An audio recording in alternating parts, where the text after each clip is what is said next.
सप्तदश अध्याय।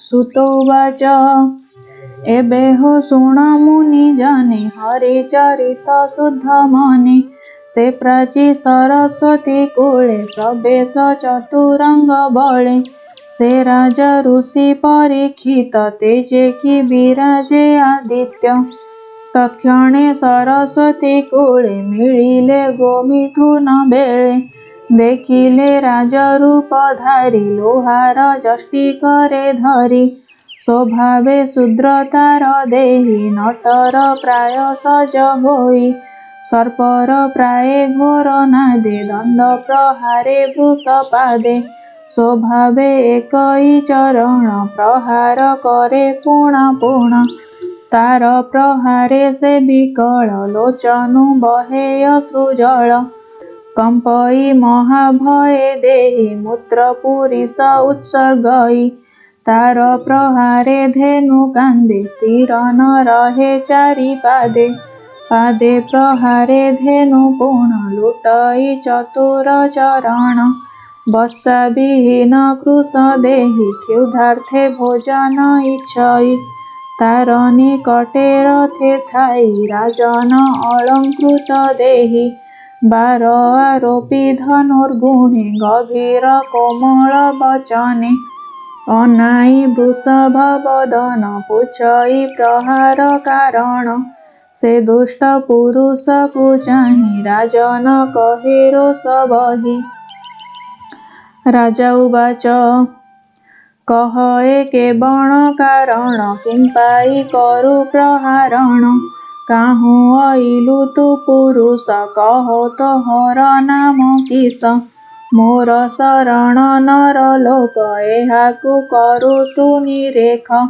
निर्बल प्राणींकि तु बळे प्रहारु बलियार छळे बेसे तु राजरूप बहु नटर प्राय द्विजनहु कह एके बण कारण देखो मो करे धनुर्बाण देख अर्जुन संगे करी निज भुवने गले हरि श्वेत स्वभावे अरक्षित प्राणींकि किंपा करु हत प्राणी संहरू अवहेळे काळ तो पुरिला निश्चळे पुଣି वृषभ मुख चाहि संभ्रम चित्ते पचारई तु वृष मृणाल धबळ एकई पादे तुम्भे चळ तिनि चरण तोर थिला कह कि हेतु केणे गला केउ देवता कह तुहि माया रे वृष रूप होई एकथा मते बड़ गरु मोहर मने खेद करु देख कौरव वंश भुजे प्रजा रक्षित मोर राजे प्राणी लोचनु अश्रुजल तो बिनु न पड़ई तळ पुଣି सुरभिमुख चाहि आश्वास वाक्ये पचारई तु धेनु कांदु काहि पाहि वृषभ भय तोर नाही भोमात रोदन न कर मुहि खळंक दर्पहर मुहि पाळक अछि जहि मोर प्रजांकु दुख काहि ଯାହାର ରାଜେ ପ୍ରଜା କୂଳେ ହିଂସା କରନ୍ତି ଦୁଷ୍ଟ ଖେଳେ ତା ଯେବେ ରାଜା ନ ଶୁଣଇ ତାର ଆୟୁଷ ଯଶ କାହିଁ ନାଶଇ ଇହ ପରଲୋକ ଅନ୍ତେ ସେ ପଡ଼ଇ ନରକ ରାଜପଣର ଧର୍ମ ଏହି ନିଶ୍ଚିନ୍ତେ ପ୍ରଜା ଯେ ପାଳଇ ଏଣୁ ଏହାକୁ ବଧ କରି ଧର୍ମେ ଅଧର୍ମ ଦୂର କରି प्रजा रक्षण ए कारण एबे हो वृषभ तु शुण तोर चतुर पाद थिला तिनि चरण केणे गला कृष्ण सेवक राज्ये केहि तो परि दुख चिते नाही कृष्णानुव्रती राजा जेते ताहांकरि पुए जगते धर्म नासंति मोहि तळे जे साधु हिंसे अवहेळे तोहर विरूप चरण पांडव वंशे दूषण निर्दोष प्राणी की जे हिंसे से अपराधे आत्मा नाशे ତାହା ତୁ କହ ମୋ ଆଗର, ମଙ୍ଗଳ କରିବି ତୁମ୍ଭର। ସଂସାରେ ପାପୀ ଜନଙ୍କର, ମୋ ଭଏ ହୃଦୟ କାତର। ସାଧୁଙ୍କ ମଙ୍ଗଳ ନିମନ୍ତେ, ଅସାଧୁ ଗଣ ନାଶ ଅର୍ଥେ। ଏଣୁ ଏ ଲୋକେ ଅପଯଶ, ଯେ କରେ ହୋଇ ନିରଙ୍କୁଶ। ମୁହିଁ ତାହାର ଭୁଜ ଦୁଇ, ଛେଦିବି ଯେବେ ଦେବ ହୋଇ। ରାଜା ପରମ ଧର୍ମ ଏହି, ସ୍ୱଧର୍ମେ ପ୍ରଜାଙ୍କୁ ପାଳଇ। ସ୍ୱଧର୍ମେ ପାଳେ ବସୁନ୍ଧରି, ଖଳ ଚଉର୍ଯ୍ୟଙ୍କୁ ନିବାରି। ଯେ ଚାରି ବର୍ଣ୍ଣ ଏ ଜଗତେ, ସ୍ୱଧର୍ମ ଛାଡ଼ି ଅନ୍ୟ ପଥେ। ତାହାଙ୍କ ଗର୍ବ ଯେବେ ହରେ, ସେ ରାଜ ଧର୍ମ ରାଜ କରେ। ରାଜାର ବାକ୍ୟ ଶୁଣି ତୋଷେ, ସେ ଧର୍ମ କହନ୍ତି ହରଷେ। ଧର୍ମ ଉବାଚ ପାଣ୍ଡବ ବଂଶେ ଏବେ ଭାର, ଆରତ ପ୍ରାଣୀ ଭୟହର। ତାହାର ପୁଣ୍ୟ ଗୁଣେ ହରି, ସାରଥି ଦୂତ ପଣ କରି। ଶୁଣଃ ପୁରୁଷ ଉତ୍ତମ, ଯାହାର ଯେବା ନିଜ ଧର୍ମ। ପ୍ରାଣୀଙ୍କ କ୍ଳେଶ ବୀଜ ଯେତେ, ପ୍ରକାଶ ନୋହେ ମୋର ଚିତ୍ତେ। ଯେ ବାକ୍ୟ ଭେଦ ବିମୋହନ, ତାକୁ ନ ଜାଣେ ତେଣୁ ଜନ। କେ ଆତ୍ମଜ୍ଞାନେ ଆତ୍ମା ଧରେ, ଆତ୍ମାର ବିକଳ୍ପ ବିଚାରେ। କେ ବୋଲେ ଦୈବ ବଳିୟାର, କେ ବୋଲେ କର୍ମର ଏ ଫଳ। କେ ବୋଲେ ସ୍ୱଭାବ ଏହାର, ବ୍ରହ୍ମା ଶଙ୍କରେ ଅଗୋଚର। ତର୍କି ନ ପାରି ଯାହା ମନେ, କେ ତାହା କହିବ ବଚନେ। ଏ ଆଦି ଯେ ବିଧି ବୃତ୍ତାନ୍ତ, ତୁ ରାଜା ଏହା ମନେ ଚିନ୍ତ। ସୁତ ଉବାଚ ଏମନ୍ତେ ଧର୍ମ ମୁଖୁ ବାଣୀ, ସେ ରାଜା ସାବଧାନେ ଶୁଣି। ମନରୁ ଖେଦ ଦୂର କଲା, ସ୍ୱରୂପେ ଧର୍ମକୁ ଦେଖିଲା। ଦେହେ ଉତ୍ତରୀ ଅକ୍ଷମାଳ, କଟିରେ ଅଜିନ ଦୁକୁଳ। ଲମ୍ବ ସୁନ୍ଦର ଚାରିକର, ଶିରେ ଶୋଭିତ ଜଟାଭାର। ତନୁ ଶଶାଙ୍କ ବପୁ ଗଞ୍ଜେ, ଶ୍ରୀବତ୍ସ ଚିହ୍ନ ହୃଦେ ସାଜେ। ଯେସନେ ତଡ଼ିତ ତରାସ, ରାଜା ଦେଖିଲା ଏହୁ ବେଶ। ରାଜାକୁ ସ୍ୱରୂପ ଦେଖାଇ, ସେ ବୃଷ ଏକ ପାଦେ ରହି। ରାଜା ଦେଖିଲା ଧର୍ମ ରୂପ, ଚିତ୍ତେ ପ୍ରକାଶେ ଜ୍ଞାନ ଦୀପ। କପୋଳେ ଦେଇ ବେନି କର, ଧର୍ମକୁ ବୋଲେ ନୃପବର।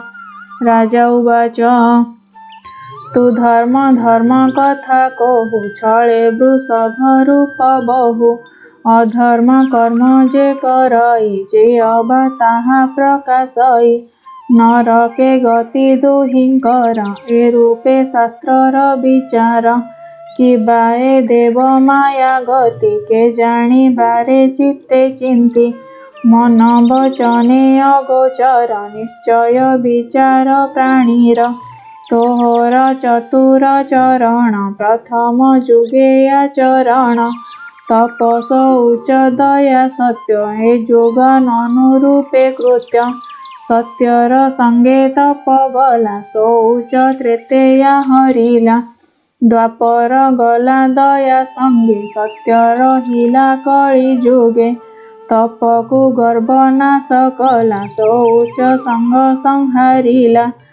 ଦୟା ହରିଲା ମଦ ବଳେ, ସତ୍ୟ ଯେ ରହିଲା ନିଶ୍ଚଳେ। ଯେ ସତ୍ୟ ବଳେ ପ୍ରାଣୀ ତୋତେ, ସାଧନ୍ତି କର୍ମ ନାନା ମତେ। ଏବେ ଯେ ଅଛି ଏକ ପାଦ, ଏ କଳି ତାହାକୁ ଆପଦ। ଚିନ୍ତଇ ମିଥ୍ୟା ଅଧର୍ମରେ, ଏ କିମ୍ପା ମୋର ଅଧିକାରେ। କଠୋର ସତ୍ୟ ଯେ ପାଳିବ, ସେ ପ୍ରାଣୀ କୃଷ୍ଣଙ୍କୁ ପାଇବ। ଏ ସତ୍ୟ ଭାବୁ ସତ୍ୟ ଯୁଗ, ଏ କଳି ଅନ୍ତେ ପ୍ରକାଶିବ। ଏ ଭୂମି ଭାରାଭର ହରି, ଶ୍ରୀକୃଷ୍ଣ ଗଲେ ଅପସରି। କୃଷ୍ଣର ପାଦ ପଦ୍ମ ଚିହ୍ନ, ମଣି କୁଣ୍ଡଳ ଶୋଭାବନ। ପବିତ୍ର ସୁନ୍ଦର ଶରୀର, ଦେଖି ସାନନ୍ଦ ସୁର ନର। ସେ ହରି ଛାଡ଼ି ଗଲା ଯେବେ, ଦେଖ ଏହାର ଦୁଃଖ ଏବେ। ଦୁର୍ଭାଗା ପ୍ରାୟେ ଅଶ୍ରୁମୁଖୀ କାନ୍ଦଇ ଅତି ଦୁଃଖେ ଦୁଃଖୀ। ପାପିଷ୍ଠ ଶୂଦ୍ର ରାଜା ଯେତେ ସର୍ବେ ପୁଞ୍ଜିବେ ମିଳି ମୋତେ। ଏମନ୍ତେ ଧର୍ମ ବସୁନ୍ଧରୀ ବାକ୍ୟ ପ୍ରବନ୍ଧେ ବୋଧ କରି। ତୀକ୍ଷ୍ଣ ଖଡ଼ଗ ଧରି ହସ୍ତେ ମିଳିଲା କଳିର ଅଗ୍ରତେ। ଅଧର୍ମ ହେତୁ ବଳେ ମାରି ମୋହି ପାଳିବି ବସୁନ୍ଧରୀ। କଳି ଦେଖିଣତା ବଦନ ଛାଡ଼ିଲା ନୃପତି ଲାଞ୍ଛନ। ପ୍ରାଣ କାତରେ ଉଦୁବେଗେ ପଡ଼ିଲା ରାଜା ପାଦ ଯୁଗେ। ସେ କଳି ଜୀବନ ବିକଳେ ପାଦେ ପଡ଼ିଲା ଯେତେବେଳେ। ଦେଖିଣ କଳିର ବିକଳ ସ୍ୱଭାବେ ମେଦିନୀ ବତ୍ସଳ। ତାର ବିକଳ ମୁଖ ଦେଖି ଖଡ଼ଗ ଭୁଜ ଊର୍ଦ୍ଧ୍ୱେ ରଖି। ଛେଦନ ନ କରି ତା ଶିର ହସି ବୋଲନ୍ତି ନୃପବର। ରାଜା ଉବାଚ ତୁ ଯେ ଅଞ୍ଜଳି ଶିରେ ଧରି ପାଦେ ପଡ଼ିଲୁ ଭୟ କରି। ଅର୍ଜୁନ ବଂଶେ ଜାତ ଯାର ତାହାକୁ ଭୟ ନାହିଁ ତୋର।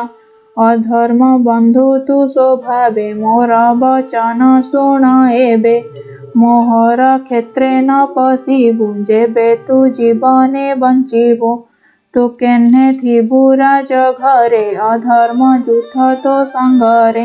ଲୋଭ ଅସତ୍ୟ ଚୌର୍ଯ୍ୟ କର୍ମ ଏ ଆଦି ଅଶେଷ ଅଧର୍ମ। ଦୁର୍ଜନ ଆଚରଣ ଅହଂ ମାୟା କଳହ ଦମ୍ଭ ମୋହ। ତୋହର ସଙ୍ଗେ ଥାନ୍ତି ଏତେ ମୋ ଦେଶେ ଥିବୁ ତୁ କେମନ୍ତେ। ଯେ ପ୍ରାଣୀ ଥିବେ ସତ୍ୟ ଧର୍ମେ ତହିଁ ତୁ ନ ପଶିବୁ ଭ୍ରମେ। ଏ ବ୍ରହ୍ମା ବର୍ତ୍ତେ ଯେତେ ଜନ ବ୍ରାହ୍ମଣ ଆଦି ଚାରି ବର୍ଣ୍ଣ। ଆଗମ ନିଗମ ପ୍ରମାଣେ ଯଜ୍ଞ ସମ୍ପାଦି ଯେ ବ୍ରାହ୍ମଣେ। ହରି ଚରଣେ ପୂଜା କରି ଯେଣେ ସନ୍ତୋଷ ନର ହରି। ସ୍ଥାବର ଆଦି ଚାରି ଦେହେ ବାହ୍ୟ ଅନ୍ତରେ ବ୍ୟାପି ରହେ। ଯେହ୍ନେ ପବନ ଏ ଶରୀରେ ବହଇ ଅନ୍ତର ବାହାରେ। ସେ ହରି ପୂଜା କରେ ଯହିଁ ତହିଁ ପ୍ରବେଶ ତୋର ନାହିଁ। ଏ ଧର୍ମ ମୋହର ପ୍ରମାଣ ଏଥକୁ ସାକ୍ଷ୍ୟ ନାରାୟଣ। ସୁତ ଉବାଚ ଶୁଣି ସେ ରାଜାର ଉତ୍ତର କଳି କମ୍ପଇ ଥରହର। ଉଚ୍ଚେ ଉଞ୍ଚାଇ ଆସି ବର ଯେହ୍ନେ କୁପିତ ଦଣ୍ଡଧର। ସେ ରାଜା ମୁଖ କଳି ଚାହିଁ ବୋଲଇ ଶିରେ କର ଦେଇ। କଳି ଉବାଚ ଭୋ ରାଜା ତୋହର ଚରଣେ ଥିବି ତୋ ଆଜ୍ଞା ପରମାଣେ। ତତେ ଦେଖଇ ମୋର ପଛେ ଖଡ଼ଗ ହସ୍ତେ ତୁ ପ୍ରତ୍ୟକ୍ଷେ।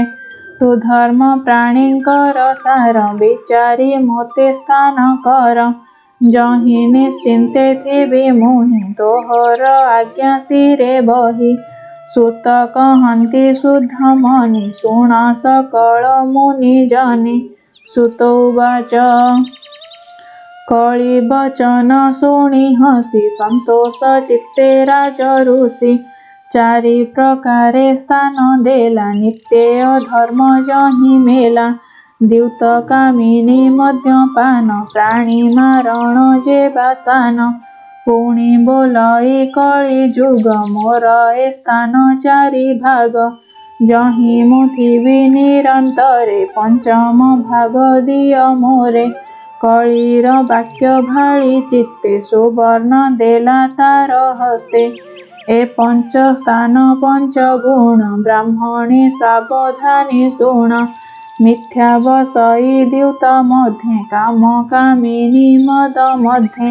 ପ୍ରାଣୀ ମାରଣେ ରଜଗୁଣ ସୁବର୍ଣ୍ଣ ମଧ୍ୟେ ରିପୁଗଣ। ଏ ପଞ୍ଚ ସ୍ଥାନ ତାରେ ଦେଲା ଯହିଁ ଅଧର୍ମ ସଙ୍ଗ ମେଳା। ପ୍ରମାଣୀ ଅଭିମନ୍ୟୁ ବଳା କଳି ଯୁଗକୁ ସ୍ଥାନ ଦେଲା। ତତ୍କ୍ଷଣେ ରାଜାର ବଚନେ କଳି ବସିଲା ପଞ୍ଚ ସ୍ଥାନେ।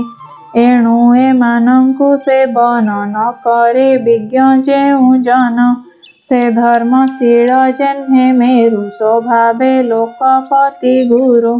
ତପସ ଉଚ୍ଚ ଦୟା ତିନି ବୃଷଭ ପାଦ ବୋଲି ମାନି ନିଜର ବିଷୟ ପାଳନେ ବତିଲା ଏ ଚାରି ଚରଣେ ଆଶ୍ୱାସ ବାକ୍ୟେ ମନ ହରି ପୃଥିକି ସମବୁଦ୍ଧି କରି ସ୍ୱଭାବେ ସ୍ୱଧର୍ମ ପାଳନେ ରାଜାର ଉଚିତ ପ୍ରମାଣେ ଧର୍ମନନ୍ଦନ ଧରି ବୋଳେ ତପେ ଅରଣ୍ୟେ ଯିବା ବେଳେ ପରୀକ୍ଷେ ରାଜ ଶିକ୍ଷା ଦେଇ ସ୍ୱର୍ଗେ ଚଳିଲେ ପାଞ୍ଚ ଭାଇ ସେହି ପ୍ରକାରେ ମନେ ଗୁଣି ରହେ କୌରବ ଶିରୋମଣି ହସ୍ତିନାପୁରେ ରାଜନୀତି ପ୍ରଜା ପାଳନେ ଚକ୍ରବର୍ତ୍ତୀ ଏମନ୍ତେ ଅଭିମନ୍ୟୁ ସୁତ ପ୍ରଜା ପାଳନେ ସୁବିଦିତ ଯାହାର ରାଜ୍ୟେ ତୁମ୍ଭେ ଥାଇ ହରି ଭଜୁଛ ଯଜ୍ଞେ ଦାହି ସେ ହରି ଚରଣେ ବିଶ୍ୱାସ କହଇ ଜଗନ୍ନାଥ ଦାସ।